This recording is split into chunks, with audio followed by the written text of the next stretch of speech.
Hi everyone, Nadia here for Friday Spiritual Advocacy. I am excited for today because it is life. The topic is living the work.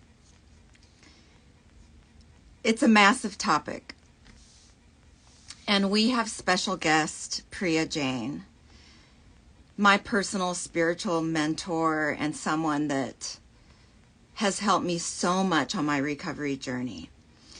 And today, the massive topic is how we apply mindfulness in our daily lives, both within ourselves and with others.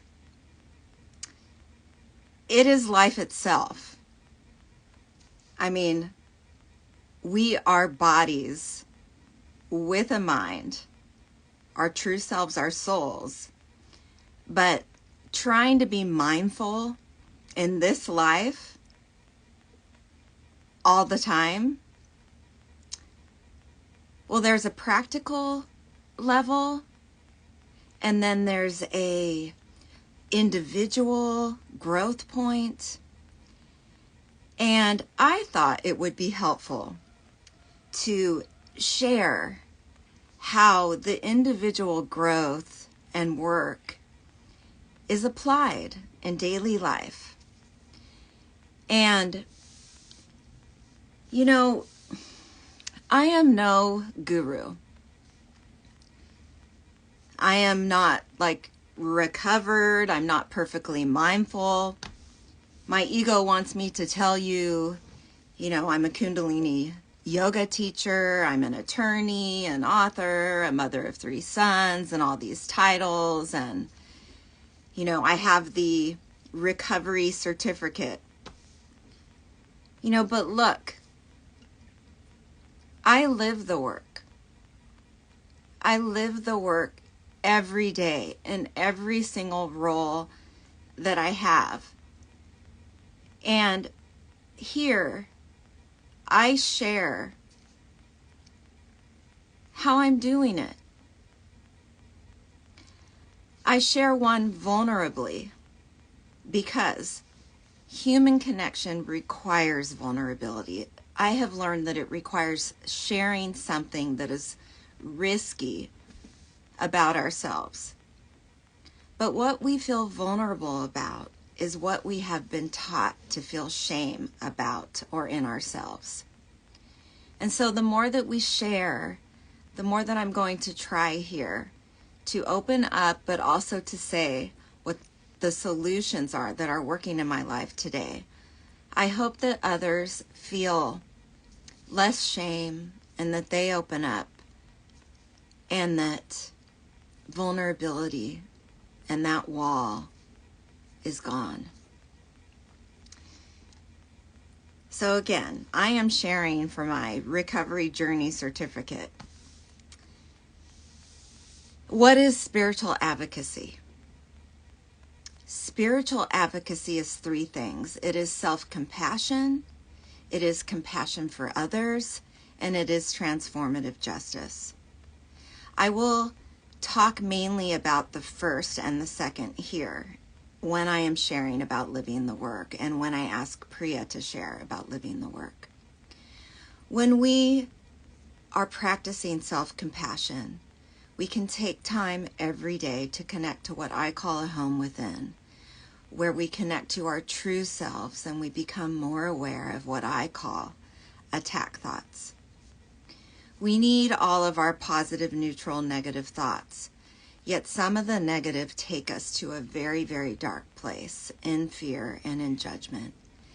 And so when we can practice our own self-compassion and mindfulness, growth of those attack thoughts is possible.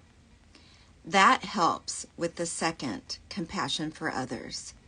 We are then more able to recognize when others in our lives are projecting their fears, their judgments, their whatever might be going on. Otherwise, we stay within in the wrong way, and it just gets really out there and chaotic. And so the third, when we are self-compassionate and more aware of our mind's thoughts and practice self-compassion with others, observing, collectively we advocate for more trauma-informed, compassionate practices and modalities in our system that often brands, labels, and covers people's stories in a way that further detaches us from each other and people from their true selves. Okay, I am going to let in our beloved guest, Priya Jain, here, and we're going to get to it.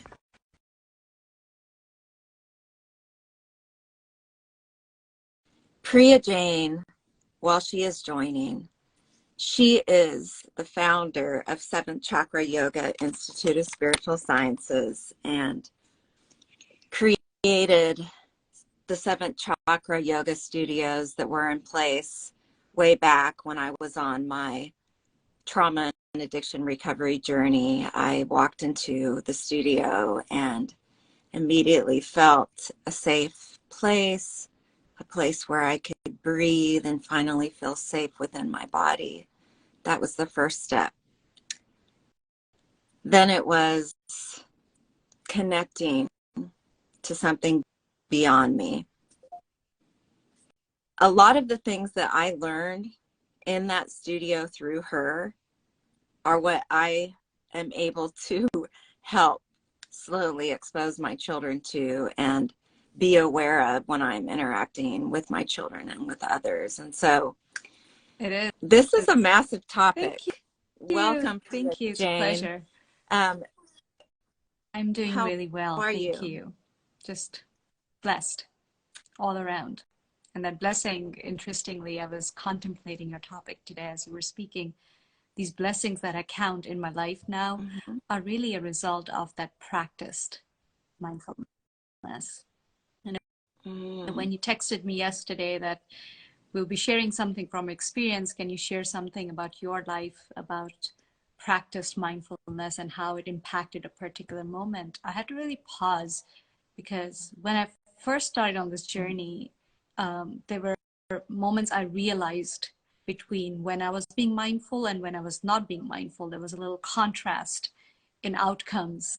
You know, I think I had to pause because I can't remember the last time I was unconscious about something or unmindful about something. It's been a while. It's like it becomes a practiced habit over the years to such a degree that it's inseparable from you, especially when you're taking ownership of every moment, every consequence that gets created in a space of just an unmindful, unconscious expression or an action or a thought or a feeling,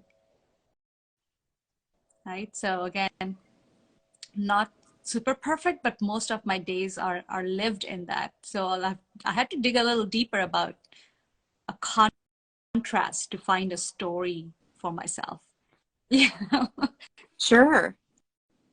And that is like the ultimate goal. And the more, I mean, I'm barely, getting there. It's a journey, yet I'm so grateful where things are at today.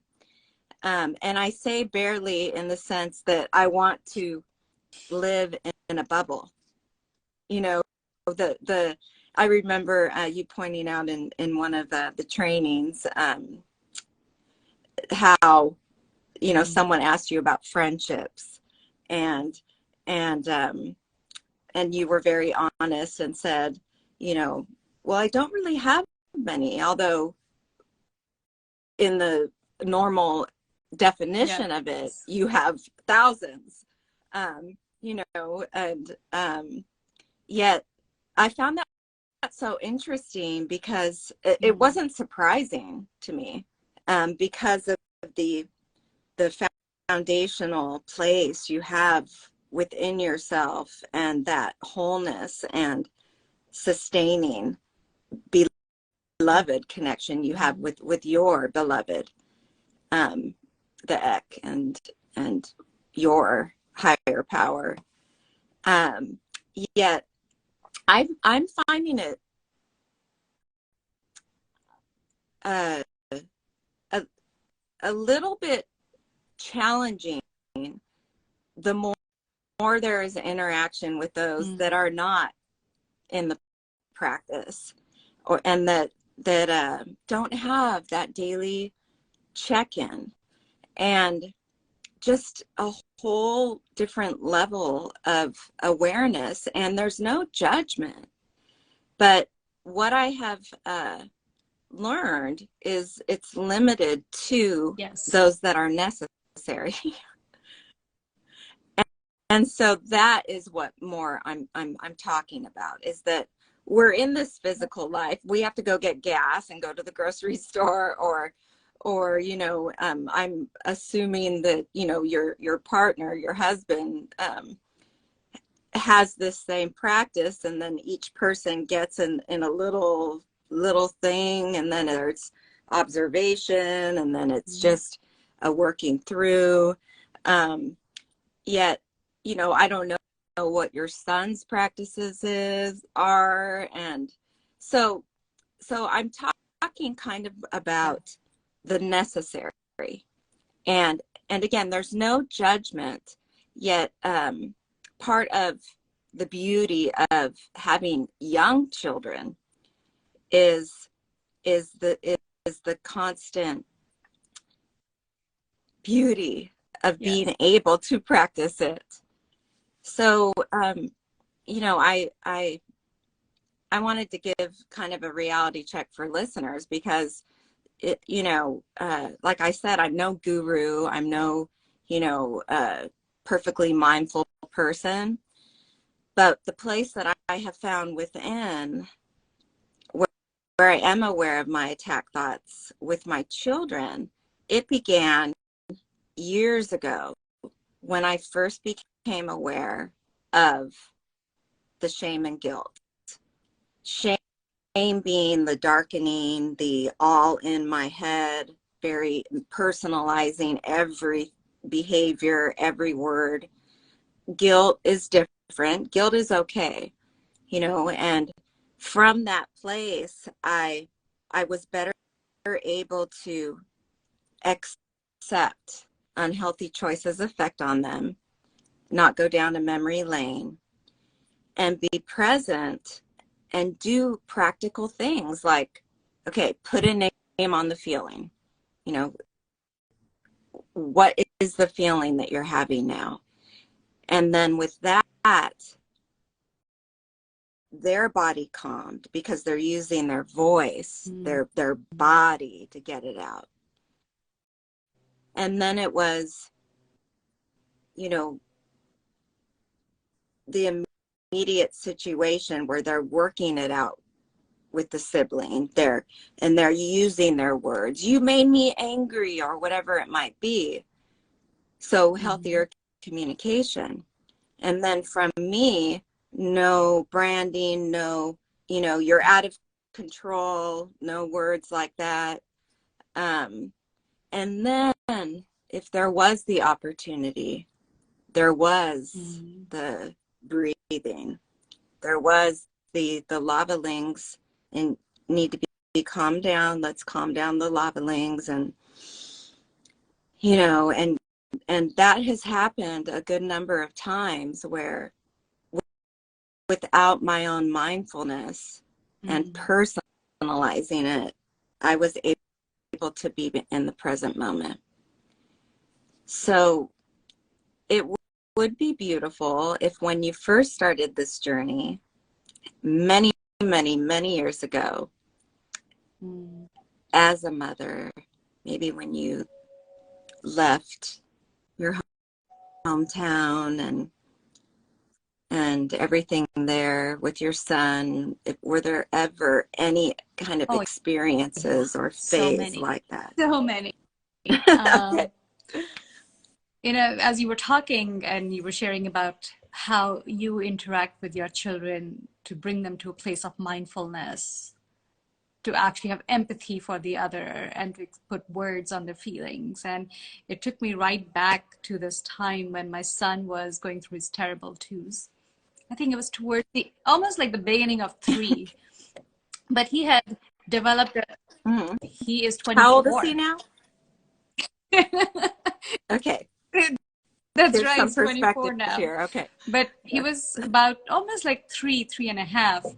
But terrible twos went on, you know. It was like, whoa, I thought that was supposed to end. But he had developed this habit of just whining, right? It's like any little thing, it would be a dragged out situation with a long sigh. I don't want to, like. So, you know, it was just, I've tried so many things, and I was like, okay, how do I make him aware without reacting that this is how this feels? You know, so I did this really radical experiment with him. So I sat him down and said, okay, we're going to play a game, okay? For the next 2 days, you are going to be mommy, and I'm going to be Ishan, right? That's my son's name.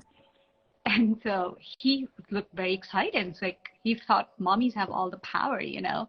You can eat whatever you want. You can turn on the TV whenever you want. So he got really excited about that. He goes, okay, yes, let's do that.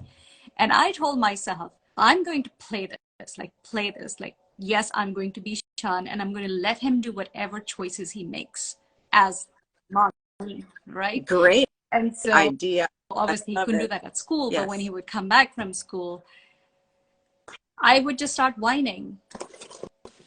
I was like, what? Why are we not having this? You didn't close the door. I want to go to the store. Like I would mimic his tones because tones have such an impact. I would mimic his tones exactly as he made them. And the first couple of times he just laughed. And he was like, okay, for lunch today, because I'm mommy, I'm going to have Pop-Tarts. And I let him have it against every instinct as a mother. No, he must have something healthy. I let him have it. Like he needed to exercise his power as mom. And so he did all that, watched TV, didn't do his homework, any of that stuff. But I kept up the whine. I'm not looking back. I think he must have been 3.5. Because he did have the wherewithal to feel that. Okay. Yeah, he was going to preschool. Okay. Maybe even more, maybe around 3.5, 4. Okay. So he did have he was going to preschool. He would come back. He would have his little tiny homework he had to do. But, you know, whatever he loved, Pop-Tarts and watching TV all the time, you know, whatever shows he was watching. And so as difficult as it was to let him have it his way, I kept up and I made sure I used his tone every single conversation. By the end of day one, he was like, Mommy, can you stop? I don't like it. I'm like, why? Because it's just not nice that you're whining all the time. Like, yes. And that, again, created that opportunity sometimes to make someone feel mindful of what the situation is, that they can't see beyond what they are experiencing. It's sometimes helpful to do a little role reversal. And with children, that's a fun game, you know. That's a great But he didn't last more than a day. I thought I would have to do that for at least 2 days. That was our agreement. We would do that for 2 days. He's going to be mommy and I'm going to be Ishan. And he also got to feel what it was like to be in a position of authority, how much responsibility that comes with it, because I would ask him everything. Ishan, can we go to the park now? Can I get a bath now? Like, so I would make him feel like how much work it is to be a mommy. And literally from that day forward, he never whined again. It was like that instant. So there was no like literal conversation. No, because he felt it. About he became mindful of what that tone felt like. And he'd never use it again. Ever. Yeah. Wow. So it was So it was like a It was. traumatic experience for him.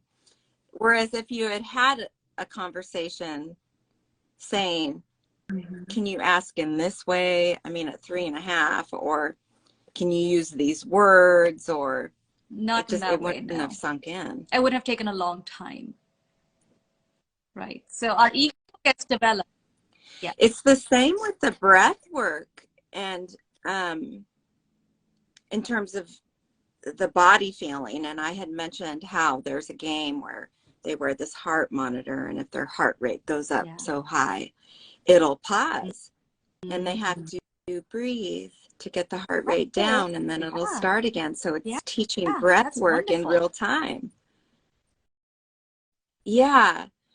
And so that's but it was tough though, like I said, to be a mother and to like let him do whatever he wanted to do and give up that level of control over your 3.5-year-old.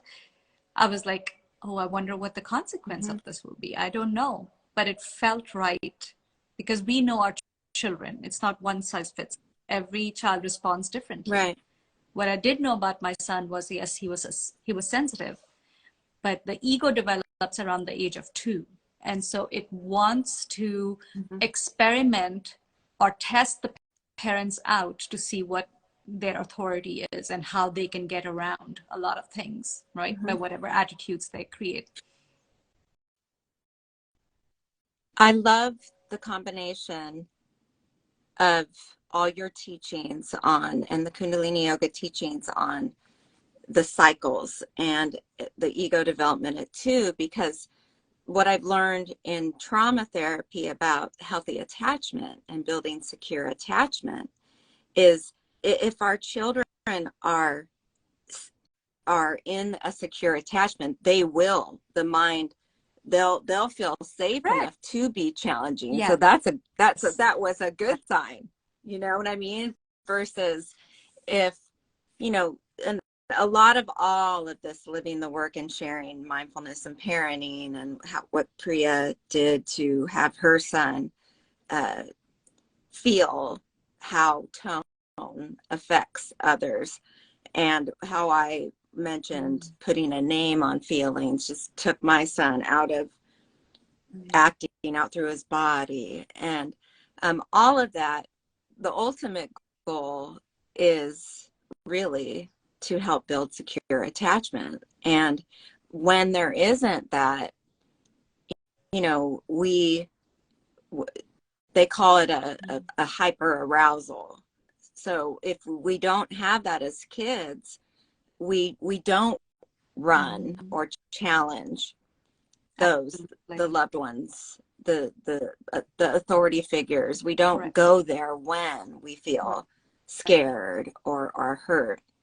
And if we can build that, then we won't do the fight, flight, freeze mode. And so all of this, mindfulness work, and what you did there with your son, and what I hope I'm doing now with mine, is the safety in the body, and the naming the feelings, and all of that has a bigger impact.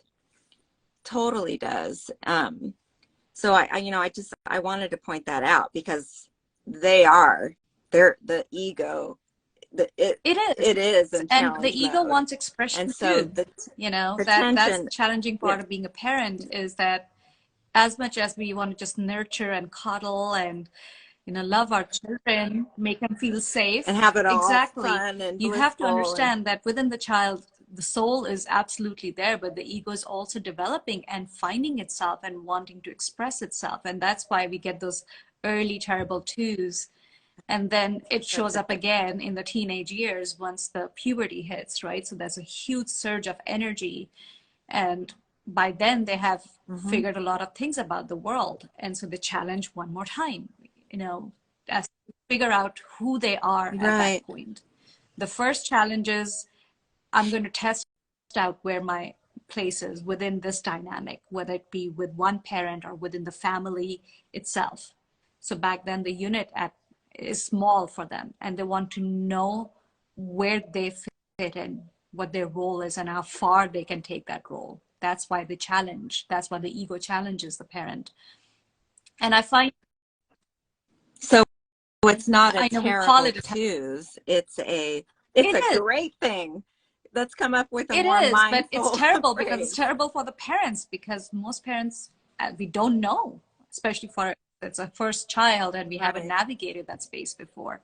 We don't know what's happening to my sweet little baby. And we take it, our minds will say, what like, am I what do doing I wrong? do? My child is a oh my brat, gosh, and all that labeling comes up. Oh my God, a little bit of self-shaming comes up. Like, am I a good parent? So all the doubts get created. And it kind of creates a contrast between the sweet little baby that was born to you just about 2 years ago. It was like so adorable and cuddly to, oh my God, what's happening now? So we as parents, I mean, have to do and then there's shame and like, oh, well, maybe that wasn't the right thing to do, or whatever the mind is doing. And again, when there's no mindfulness. So it's important to understand that it's a process. Every individual is a process. They're not meant to be born perfect. And the job of a parent is to do their best to both nurture their original nature, the original nature of the child that it comes into the world with, nurture that, and then help regulate the egoic structure, not thwart the egoic structure, not repress it, but help them structure it, help them regulate, refine how to express the ego, when to use it and when not to use it. That's our job as parents. And that's, I think, where the mindfulness comes in so much. Like, we have to be so present with them when the ego develops. They have no regulation over, self-regulation over their expressions at that point. They don't. So either by example, they're also observing us at that point. So if the child is watching, there's no regulation of the ego between both the parents. There's a lot of squabbling happening, name calling happening. They are actually absorbing that and saying, oh, so I don't really need to regulate what I'm feeling. I can just blurt it out. Or maybe use the same names that my parents are using. And tones make a huge difference. Children don't really understand words as much. They understand tones. So they're observing the tones of their parents and those of them who are around them. Right? And our job is to be extremely mindful of what's going on in their environment. Sometimes we have control over it, sometimes we don't. Our life is also unfolding. And the reference to the tension and that you talk about, like the tension and the heightened just feelings and actions. And that's what I think what you are doing with your son is helping him give words to either his egoic expressions or maybe his deeper self-expression, because sometimes they come in intermingled. They're not like separate.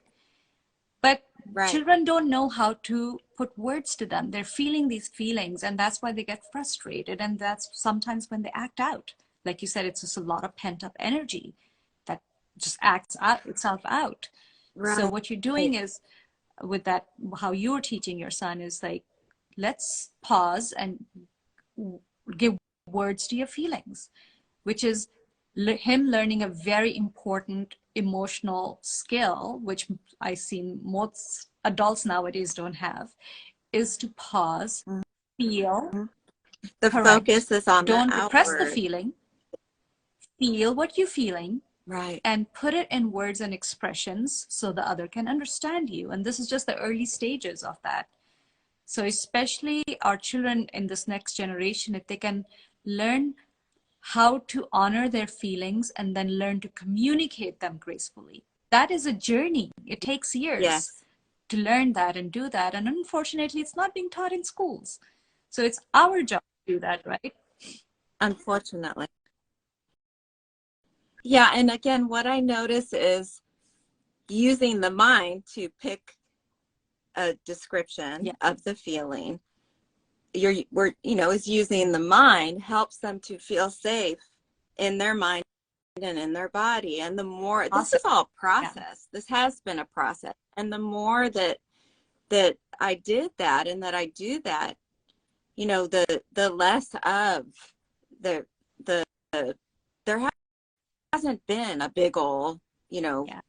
shebang thing at all, and in a while. And I do believe that the more allowance that there is, when there are, you know, Yeah. the deep rooted stuff that needs to be processed, and there was anxiety, there was a lot of anxiety because of the separation, and then there was a lot that needed to be worked out. The more I tried to fix it and control it, the more Yes. it happened. And then the more of allowance that there was. Now it's at a point where there's a calmer process to Yeah. do what I'm talking about. Is okay, now let's name the feelings, and Yes. it's been beautiful, because they're naming feelings and conversing with me and with each other better than some Amazing. adults do. Congratulations. Yeah. It's Well, yeah. Yeah. it's all learning, but I want to emphasize, I mean, it's a process, but the most important thing that I do in those moments, and by the way, this all applies to co-parenting. We could get into that if there's time, but it applies in co-parenting. So, I mean, for parents that are separated, divorced, or that had to be separated to go into treatment and to get the help that they need, I mean, the most important first step for me was finding safety in my own body with breath, and then feeling okay to observe my thoughts. And throughout the years, then it was quieting and becoming a better observer of my mind. But, don't beat yourself up if you're feeling frantic in your head, just in the moment of interaction, when there is visitation, or there is, that sacred little bit of time that some parents that might be listening might have. Take some deep breaths and just check in with yourself, and you can be more present with your child in those very special limited hours that you Absolutely. might And have. breath is so affected and is effective, right? It's both ways. So in a moment of, like I said, upset or scatteredness or overwhelm, the breath actually becomes very shallow. We, in our reptilian brain, our animal self actually freezes because it's feeling ungrounded and not safe. So the breath actually stops in a way. Right. So, like you said, well, it becomes It supremely stops. shallow, just enough to keep you alive, but it's not large enough for you to process what's taking place. And we can You see that you when can it's feel it. happening, You only if can we're feel it aware with your really of abdomen when it tightening. happens Your within. abdomen will tighten. That's where the Yes. breath, the source of the breath comes from, right? The movement of the belly. So when you feel the abdomen tightening, the diaphragm is not moving, which means the breath isn't coming in and out all the way into our lungs. So there's no processing of emotions happening. Now we are surviving the moment, but we are not processing the moment. To be mindful in the moment, we have to be able to process the moment and feel the moment and allow the moment. Correct. And that is done So through all it breath. takes is to relax the abdominal muscles purposefully, consciously. Like, even though you're feeling the tension, you have to relax them, and the breath will actually come into your nose as soon as you relax the abdominal muscles. It's as simple as that. And if you can do that, you can always take that 4-step inhale, like push the belly out with each segment, and then one smooth exhale through the nose or the mouth.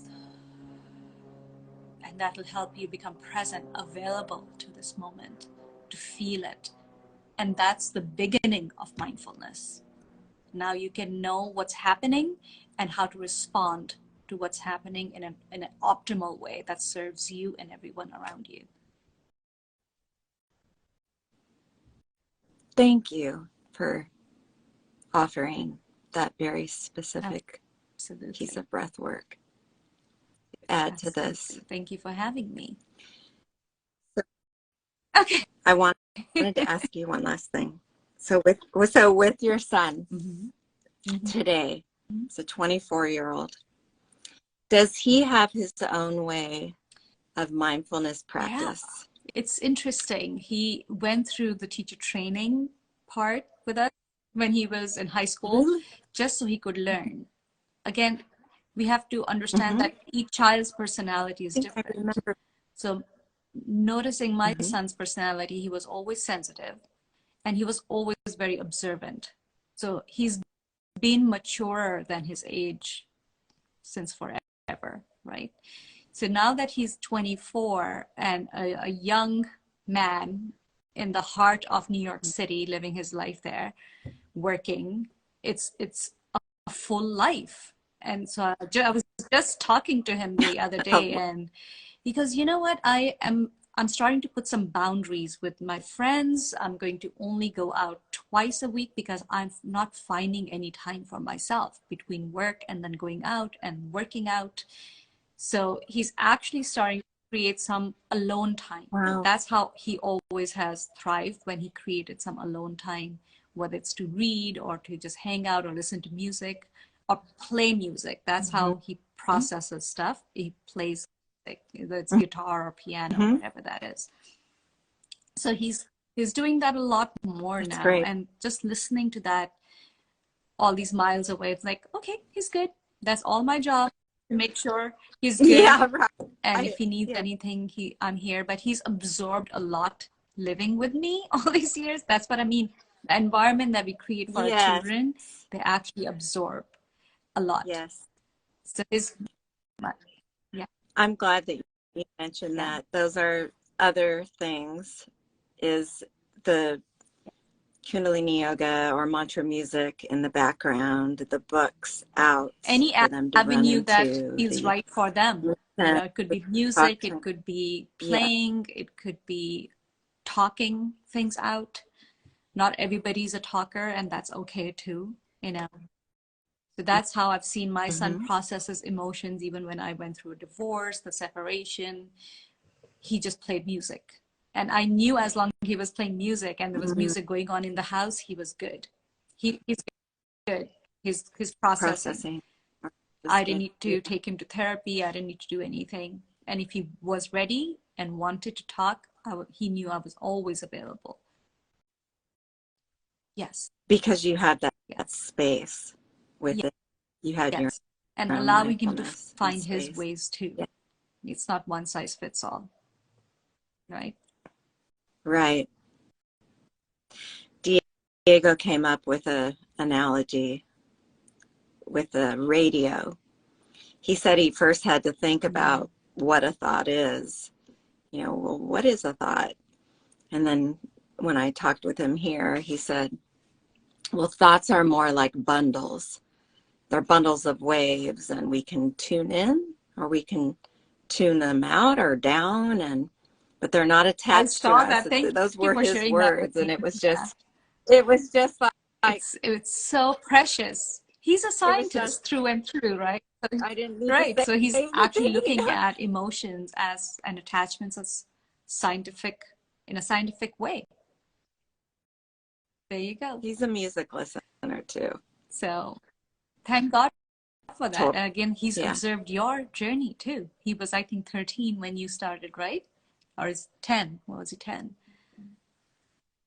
He was 12. Yeah, he was so 12. That's the right age where him being sensitive, he was observing everything. Yeah, and again, it's a process, and it's being openly, honest, and allowing them to see vulnerability and allowing them to see every kind of aspect. But the more and more and more grounding and mindfulness there is, that like auric energy is felt. And we really just are being, and they sense that when, you know, we can reach that point, it's beautiful. And I think your son is very, very wise to decide how he's going to use his time. I've had to model that, to do that myself, which is why the topic was what it is today. It seemed that, yeah, the amount of stuff coming in, yes, you know, in living the work, keeping our abodes and our physical abode as well as our well, my home dear, within, you are living the work for sure, and I can totally attest to that. and I truly appreciate that. Thank you.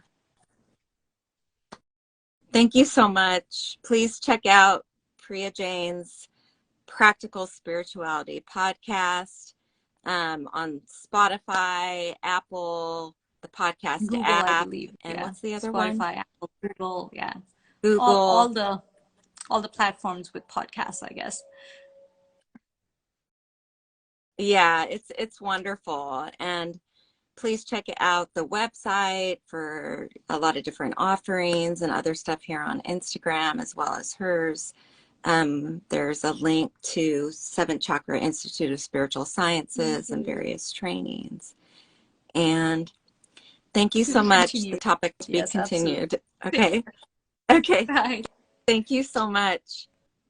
Love you. Bye.